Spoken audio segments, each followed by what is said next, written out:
Hello guys, welcome back to my YouTube channel insane competition. आज की video में हम 5 पॉइंट्स पर डिस्कस करेंगे। ये पॉइंट्स अगर आप अपनी तैयारी में इंक्लूड करते हो, आपका स्कोर जो है बहुत ज़्यादा बूस्ट होने वाला है। तो चलिए बात करते हैं इन पॉइंट्स पर। तो देखो, ज़्यादातर स्टूडेंट्स क्या करते हैं कि ये सोचते हैं कि हम जो पढ़ रहे हैं उसे ही कंटिन्यू रखते हैं और एग्जाम तक वही कंटिन्यू रखते हैं, लेकिन ऐसा नहीं करना है हमें। देखो किसी भी एग्जाम को देने से पहले हम उस एग्जाम को पहले अच्छे से पढ़ना होता है। एग्जाम को पढ़ने से मतलब मेरा है कि उस एग्जाम को एनालाइज करना पड़ता है कि एग्जाम से कहाँ से जाना आता है। तो दिल्ली पुलिस की अगर बात हो ही रही है तो करंट अफेयर्स को हम बिल्कुल ही मिस नहीं कर सकते यहाँ पे, क्योंकि दिल्ली पुलिस में करंट अफेयर्स का इतना ज़्यादा विंटेज होता है कि कभी कभी तो करंट अफेयर्स 50 जीएस क्वेश्चन में से 30 से 35 भी पूछे गए। 2018 में 30 से 35 भी क्वेश्चन पूछे गए थे करंट अफेयर्स से। तो पिछली एग्जाम्स को सबको एनालाइज करके अगर बात करें तो इस बार भी ये 100% श्योर है कि कम से कम 8 से 10 क्वेश्चन तो करंट अफेयर्स से बनने ही है। देखो आप हम लोग क्या करते हैं कि डेली बेस पे करंट अफेयर जैसे पढ़ते रहते हैं, लेकिन अब हमें इन्हें इम्प्रूव करने का टाइम आ गया है। मतलब हमें करंट अफेयर को बिल्कुल डिटेल्स में और अच्छे से याद करना है, क्योंकि जब यहाँ पे इतना अच्छा विंटेज है, 8 से लेकर 10 क्वेश्चन जरूर करंट अफेयर्स को देखने को मिलेंगे। खासकर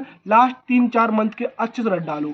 अब इस बात करेंगे कंप्यूटर सेक्शन की। देखो आप लोगों को पता है कंप्यूटर सेक्शन से 10 नंबर का आना है। ज़्यादातर लोग तो कंप्यूटर को छोड़ ही देते हैं, ये सोचते हैं क्या फर्क पड़ता है 10 नंबर से लेकिन आपको पता होना चाहिए कि 10 नंबर बहुत ज़्यादा मायने रखते हैं। जब फाइनल मेरिट लिस्ट आती है तो सिर्फ पॉइंटों में बाहर हो जाते हैं लड़के। यहाँ पे मार्क्स की बात नहीं हो रही, पॉइंटों में बाहर हो जाते हैं। तो हम लोगों को बिल्कुल भी नहीं सोचना है कंप्यूटर से 10 मार्क्स का आना है तो उसे अलग रखो, उसे कम पढ़ो, उसको सबसे ज़्यादा प्रायोरिटी दो, क्योंकि यहाँ से जो कंप्यूटर से क्वेश्चंस आने हैं वो एक लेसन बेस्ड आने हैं। मतलब आप लोगों को पता है कि इसका सिलेबस क्या है, उससे बाहर कुछ नहीं आने वाला। अगर आप बात करें जीएस की तो आप लोगों को पता है जीएस में कितना वास्ट सिलेबस रहता है, लेकिन फिर भी हम लोग क्या करते हैं, जीएस को रट्टा मारते लेकिन तब भी हम लोग इतने कॉन्फिडेंट नहीं हो पाते हैं कि जीएस में अच्छा स्कोर आएगा भी या फिर नहीं आएगा। जो कंप्यूटर का सिलेबस है आप लोगों को जैसा पता है 3 से 4 चैप्टर में लाई करता है। एमएस एक्सेल हो गया, एमएस वर्ड हो गया, एमएस ऑफिस हो गया। अगर आप इन चैप्टर्स को अच्छे से कर लेते हो ना तो गारंटी से आपके 5 से 6 नंबर तो बन ही जाने हैं। बस वो मैथ की अगर हम बात करें तो देखो मैथ आपकी वैसे तो कंप्लीट होगी, जिसकी कंप्लीट नहीं है तो उसके लिए भी मैं टिप्स दूंगा।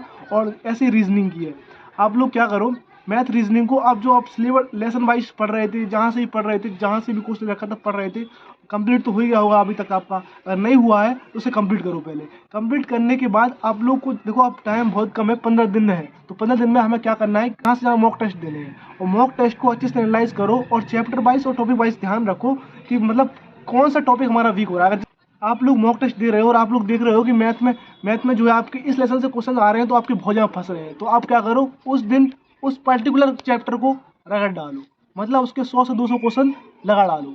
अगर आप ऐसा करते हो तो आपका वो चैप्टर भी अच्छे से क्लियर होगा और आगे आपको बूस्ट भी मिलेगा। पढ़ते तो पढ़ रहे हो, ठीक है, खत्म कर लिया, आप जहाँ तक रिवाइज करते रहो चीज़ों को। चौथा पॉइंट है रीजनिंग को कैसे इंप्रूव करेंगे। देखो आप लोग देख ही रहे हो कि दिल्ली पुलिस में जो है जहाँ तक क्वेश्चन नॉन वर्बल से आते हैं, रीजनिंग में नॉन वर्बल से 10 से 12 क्वेश्चन पूछे जाते हैं 25 में से। तो नॉन वर्बल की भी आप अच्छे से प्रैक्टिस कर लो, प्रैक्टिस करते रहो यार, उससे अच्छी प्रैक्टिस हो जाएगी। और जो वर्बल रीजनिंग है उसका अगर कोई टॉपिक आपको फंस रहा है तो उस पर्टिकुलर टॉपिक को लो और उस दिन उसकी क्लासेस लिख लो। अगर आपके पास बुक है तो बुक से खत्म करो, टॉपिक वाइज बुक है तो उससे खत्म करो, या फिर आप क्लासेस ले लो, उसकी पर्टिकुलर क्लासेस ले लो और रीजनिंग और मैथ को दोनों को अच्छे से कंप्लीट कर पाओगे। और अगर टेस्ट की तो देखो आपको क्या करना है कि अब टाइम बहुत कम है, तो आप लोगों को जहाँ तक डिपेंड रहना है मॉक टेस्ट पे। जितनी ज़्यादा मॉक टेस्ट लगाओगे, जितनी एनालाइज करोगे, उतना ज़्यादा फायदा मिलेगा, ये 100% श्योर है। अगर क्योंकि देखो मॉक टेस्ट से ही हमारा स्कोर जो है इंप्रूव होना है, मॉक टेस्ट से ही हमारा स्कोर बूस्ट होना है। और अगर आपका स्कोर मॉक टेस्ट में कम आ रहा है तो इससे आपको डिमोटिवेट नहीं होना है। मॉक टेस्ट में मार्क्स कम आ रहे हो, डिमोटिवेट हो रहे हो, तो इससे आपको एग्जाम में बहुत बड़ा लॉस झेलना पड़ सकता है। क्योंकि देखो जो हमारा माइंड सेट होता है वैसे ही हम एग्जाम में वही माइंड सेट लेके आप एग्जाम में जाओगे तो वहाँ पे भी आपका अच्छा स्कोर नहीं हो पाएगा। अगर स्कोर कम हो रहा है चिंता कोई नहीं करनी है, क्योंकि बहुत अब यार होता है, ऐसा ही होता है। जब फर्स्ट टाइम हम लोग अच्छे से प्रिपरेशन कर रहे होते हैं सब कुछ क्लियर नहीं हो पाता है, वो आगे होगा। इस तो देखो अच्छी तैयारी करी होगी, अगर आपकी अच्छी प्रैक्टिस नहीं है फिर भी आप चिंता मत करो। मैंने जो आपको बताया है कि अच्छे से करंट अफेयर्स खत्म करो जीएस में, और जीएस में आपने जो कुछ पढ़ रखा है एक्स्ट्रा पढ़ने की कोशिश मत करो कि अब और रट लेंगे तो और कुछ काम आएगा। एक्स्ट्रा पढ़ना ही है तो करंट अफेयर्स पढ़ो, कंप्यूटर पढ़ो, क्योंकि यहाँ से क्वेश्चंस बनने हैं। अब जीएस को एक्स्ट्रा पढ़ने की कोशिश कर रहे हो, यहाँ याद करने की कोशिश कर रहे हो, देखो दिमाग है भाई, फट ही जाएगा।